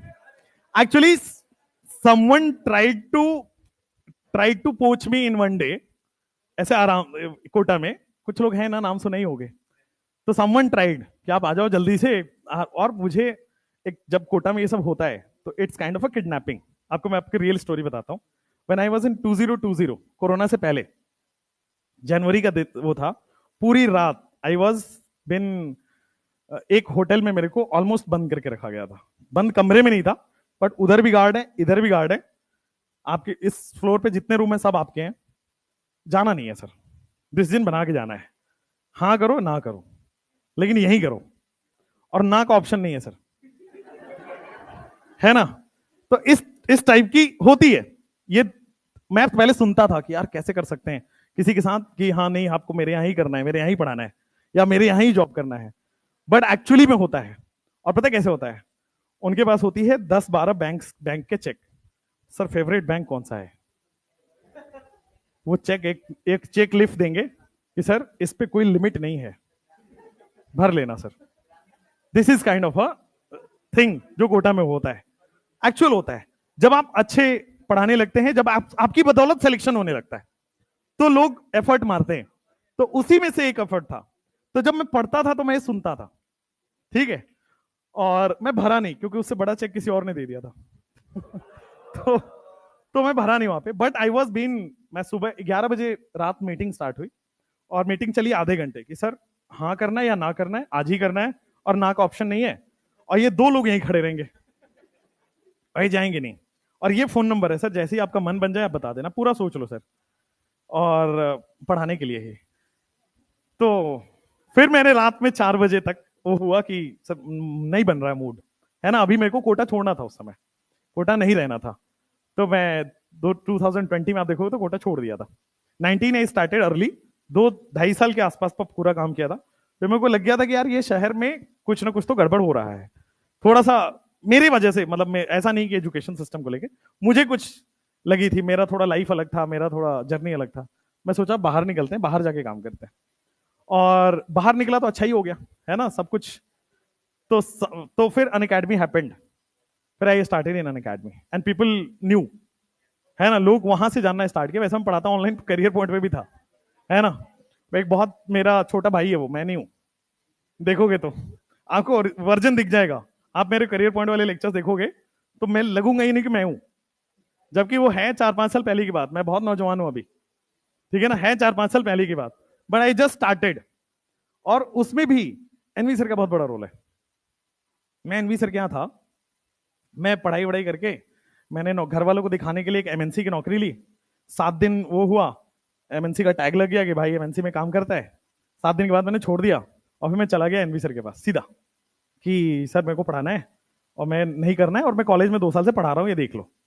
तो एनवी सर ने बोला देखो मैं तुमको ऑनलाइन में नहीं, ऑफलाइन में नहीं डालूंगा, ठीक है, हालांकि तुम वो बोल रहे थे कि मेरा मथुरा सेंटर है, आप चाहो तो जाओ पढ़ा लो आराम से, यू एंजॉय देयर, और फिर कोटा आ जाना अगले साल, तो 1 साल वहां पढ़ा लो। तो I had that job offer फिर, लेकिन उन्होंने बोला कि मैं तुम्हारे लिए, हालांकि ऐसा कोई काम करेगा नहीं, उनको अच्छा टैलेंट मिल रहा है तो आराम से मेरे को जॉब करा सकते थे, बट उन्होंने बोला एक काम करो, बगल में करियर पॉइंट है, वहां पे ऑनलाइन में तुम्हें चांस मिलेगा, गो एंड ट्राई, ठीक है। फिर मैंने ट्राई किया और वो अच्छा निकल गया, क्योंकि उनको पता नहीं क्या तो विजन है कि वो देख के बता सकते हैं कि, पता है आपको, पहले वीक में बता देते हैं कि तुम लोगों का क्या सिलेक्शन होने वाला है, नहीं होने वाला है। फर्स्ट वीक में ही हैज दैट करिश्मा। आपसे कुछ सवाल और कुछ टेस्ट वगैरह होंगे, और कुछ होंगे और वो बता सकते हैं कि कितना AR1 आएगा या नहीं। हर साल हमें पता होता था मोशन में कि कौन सी रैंक आ रही है, वो बता देते थे 52 आ रहा है इस बार, 50 से 60 के बीच में आएगा, 40-30 आएगा कुछ इस बार, है ना। वो जो गर्ल टॉपर निकली वहां से नीट की, it was already predicted, it was already predicted, ठीक है। तो वो सब अच्छी चीजें हैं, और मेरे लिए वो गुरु हैं, हमेशा ही रहेंगे यार, ठीक है। तो कल गुरु पूर्णिमा था, तो क्यों मैं एनवी सर के बारे में बात करूं, क्योंकि कल गुरु पूर्णिमा निकला है, राइट। तो मैं उनको कॉल किया था, काफी लंबी बात चली, काफी, ही वॉज वेरी हैप्पी कि तुमको देख के बड़ा अच्छा लगता है वीडियो में, है ना। और अभी मैंने हालांकि उनसे कॉन्ट्राडिक्ट किया इस वाले मुद्दे पे, जब उन्होंने नीट के बच्चों का पिटीशन वापस लिया, तो आई जस्ट सेड कि सर ये आपने गलत किया, क्योंकि कुछ मुद्दे हैं जहां पे आप नहीं, अगर कोई गलत कर रहा है तो आपको बताना पड़ेगा, आपको समझाना पड़ेगा सर गलत है। और वो उन्होंने बहुत प्रेशर में किया है। इफ अगर आप सोचो यहाँ के विधायक ये वो फोन कर दें कि भाई हटा लो, नहीं तो डॉट डॉट डॉट, ठीक है, तो हटाना ही पड़ेगा, राइट। तो हालांकि उस मुद्दे पे अलग थे, बट हाँ कल फोन हुई, काफी अच्छा लगा। और वापस से वो दिन याद आए कि यार कितना अच्छा था। 2014 में मैंने स्टार्ट किया था पढ़ना, 2014 में मैंने पढ़ना स्टार्ट किया था, 2013 तक मैं बहुत नल्ला इंसान था, बहुत ही नल्ला, ऐसे घूम, मतलब कोई भाव नहीं देता था, और था भी नहीं ऐसा कोई कोई भाव दे। बट क्या कह रहे हो? मैं तो उससे पहले कुछ नहीं था, बट हाँ और बहुत वीक स्टूडेंट में से एक था, बहुत वीक, पीछे बैठता था कॉर्नर में कि टीचर का नजर ना मिल जाए, राइट, ऐसा बैठता था मैं। फिर धीरे धीरे धीरे धीरे बट मैं फिर ओपन हुआ, लगा कि बात करना चाहिए। संदीप माहेश्वरी की वीडियो देखा कि यार, है ना, नहीं सोनू शर्मा बाद में देखा यार। संदीप माहेश्वरी की वीडियो देखी थी, उस समय आई थी उनकी, जो स्टेडियम में हुआ था, क्या तो नाम है, अनस्टॉपेबल, अनस्टॉपेबल। एंड आपको लगेगा कि मैं ऐसे फैब्रिकेट करके बोल रहा हूं, that video actually changed everything. वो वीडियो बहुत असर डाला उस मेरे ऊपर, बहुत असर आया। और मैं फिर बहुत ओपन हो गया लाइफ को लेके। फिर मैं बात करने लगा कि मेरे अंदर कमी है, आप इसको सॉल्व कैसे करना है, ठीक है। फिर मैं एक्चुअल में प्रॉब्लम्स को ना छुपाता था पहले कि यार किसी को पता ना लग जाए। फिर मैं ओपन हो गया। फिर मैं एक दिन एनवी सर के केबिन में घुस गया कि सर देखो ये चीज है, मेरा ना कुछ समझ आ रहा है, ना यहाँ कुछ मार्क्स आने वाले हैं, और बताओ क्या करना चाहिए, ठीक है। और घर की हालत आपको पता ही है, क्योंकि जब मैं एडमिशन हुआ था तो उनको पता था। तो फिर उन्होंने बताया कि देखो, हो सकता है तुम्हारा 1 साल में ना हो, 2 साल में ना हो, लेकिन छोड़ दोगे तो कभी नहीं होगा, या किसी फील्ड में नहीं होगा। हर जगह थोड़ा स्टार्ट करोगे, छोड़ दोगे। तो आई टुक 2 ड्रॉप्स, क्योंकि 2 ही होते हैं जेई में, 3 होते तो 3 लेता। तो 2 ड्रॉप लिया, पूरा फुल ड्रॉप यूटिलाइज किया। तो आप सोचो, मैं 12th में गया था, तो 12th वाला साल पढ़ा, कुछ नहीं। ड्रॉपर वाला साल पढ़ा, कुछ नहीं। ड्रॉपर 2 वाला साल पढ़ा, तो मैंने 3 साल पढ़ा, ठीक है। 3 इयर्स में मेरे को थोड़ा थोड़ा लगने लगा, सब्जेक्ट का फील आने लगा, ठीक है। 3 इयर्स डाउन द लाइन मेरे को लगा कि हाँ अब मैं कुछ लायक इंसान बन सकता हूं। तो फिर मैंने फिर सीरियसली पढ़ाई की 3 साल बाद। और उस साल मेरे को होता था ना, जेई मेंस हो गया था। जैसे आप लोग कह रहे हो कि सर 2 टायर एग्जाम हो जाएगा तो क्या करेंगे, हमारे साथ भी हुआ था, ठीक है। एआई ट्रिपल होता था, जेई मेंस हो गया। तो जेई मेंस में कुछ रैंक आई थी जिससे मेरे को कॉलेज मिला। फिर मैं फाइनली कॉलेज में जाके फिर मेरे को बहुत ज्यादा रियलाइजेशन हुआ लाइफ का, कि लाइफ जो हम सोच रहे हैं वो नहीं है, लाइफ बहुत डिफरेंट है। और लाइफ किसी भी फील्ड पे बहुत अच्छा किया जा सकता है, नॉट ओनली इंजीनियरिंग बन के, या नॉट ओनली सॉफ्टवेयर डेवलपर बन के, या केवल यही सोचते हो ना आपकी इंजीनियरिंग बन करके, डॉक्टरी करके ही लाइफ अच्छी हो सकती है। नहीं, टीचर बन के भी लाइफ बहुत अच्छी होती है। प्लस मैं आपको बता दूं, एक आप लोग वीडियो एडिटर्स को क्या क्या लगते हो, बहुत आसान सी जॉब लेते हो वीडियो एडिटर, है ना, कि वीडियो एडिटर तो ऐसा ही है। एक वीडियो एडिटर है हमारे जानने का, उसकी सैलरी 4 लाख रुपए पर मंथ है, 48 लाख रुपए कमाता है साल के वीडियो एडिटिंग करके। If you are good at video editing, सोचो कितना कमा सकते हो आप, ठीक है। और आपको लगता है वीडियो एडिटिंग का मतलब यूट्यूब के वीडियो, भाई मूवी में भी एडिटिंग ही होती है ना। वो उसके कोर्स होते हैं उसे, और वो अननोन है, कोई वीएफएक्स के कोर्स कर ही नहीं रहा, मेरे जानने वाले में तो कोई नहीं कर रहा। पिछले 4 साल में तो मैंने किसी को नहीं देखा वीएफएक्स के कोर्स करते हुए। और वो वही है, वो फिर अगेन मुंबई दिल्ली में जाके सीमित हो जाता है कि वही लोग करते हैं, फिर वही लोग अच्छा करते हैं, और वही लोग के, वो अवेयरनेस लाना आपके अंदर बहुत जरूरी है, ठीक है। वे अवेयरनेस करना बहुत जरूरी है। इसलिए ये धीरे धीरे आप देख रहे हो, जेई का एग्जाम डाइल्यूट हो गया। जिस तरह से नीट के पीछे लोग पड़े हैं, खासकर बिहार यूपी वाले, अगले 4 साल में डाइल्यूट हो जाएगा। इतने डॉक्टर मिलने लगेंगे, पिंग पोंग बॉल उछालो, 4 बार उछलेगा तो 4 डॉक्टर के पास जाएगा, है ना। ऐसे ही हो जाएगा, क्योंकि हम बिहार यूपी वालों का देश बदलने में बड़ा कंट्रीब्यूशन है। अचानक से इतने इंजीनियर बना दिए कि वैल्यू खत्म होगी, अचानक से इतने डॉक्टर बन जाएंगे। खैर, डॉक्टर्स के साथ वैसा नहीं हुआ, क्योंकि डॉक्टर्स के साथ पॉपुलेशन बढ़ रहा है। ये तो डॉक्टर्स का जो पॉपुलेशन बढ़ रहा है, उसके साथ साथ इसमें क्या है, रोबोट नहीं लगा सकते आप। इंजीनियरिंग में क्या हुआ, बहुत सारी चीजें ऑटोमेट हो गई, तो इंजीनियर्स क्या हो गए, बाहर हो गए। डॉक्टर्स में आप ऑटोमेट नहीं कर सकते, क्योंकि कौन समझेगा कि डॉक्टर साहब पेट में गुड़गुड़ हो रहा है, ये कोई रोबोट नहीं समझ सकता, ठीक है। कोई रोबोटिक्स नहीं समझ सकता कि हाँ मेरे गर्दन में कुछ हो रहा है, पता नहीं क्या हो रहा है, ये कोई नहीं समझ सकता, है ना।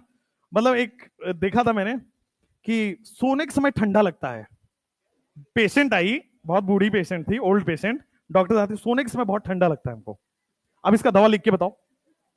सोने के समय ठंडा लगता है, और ठंडा मतलब नवंबर दिसंबर की बात है। लिख के बताओ। कहने का मतलब ये है कि उनको बुखार है, और बुखार वाला जो, जब आप बुखार में होते हो तो आपको ठंडा लगता है, सर्दी लगती है, उसको बोलते हैं बिहार में कि जाड़ लग रहा है, बिहार में बोलते हैं। तो वैसे ही उन्होंने बोला कि सोने, क्या तो बोला उन्होंने, सूते के समय बड़ी जाड़ लगेला, ऐसे है ना। अब रोबोटिक्स लगा के दिखाओ इसमें, तो that that can not happen.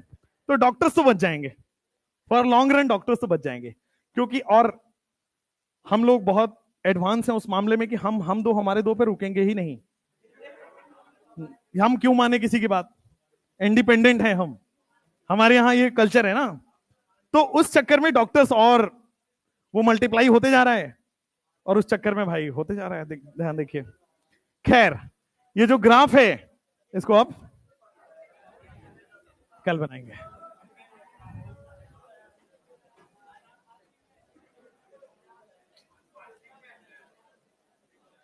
Fasting में सावन है, पूजा करके आए हो, मैं टेंशन मत लो, इसीलिए लेट हुआ था मैं।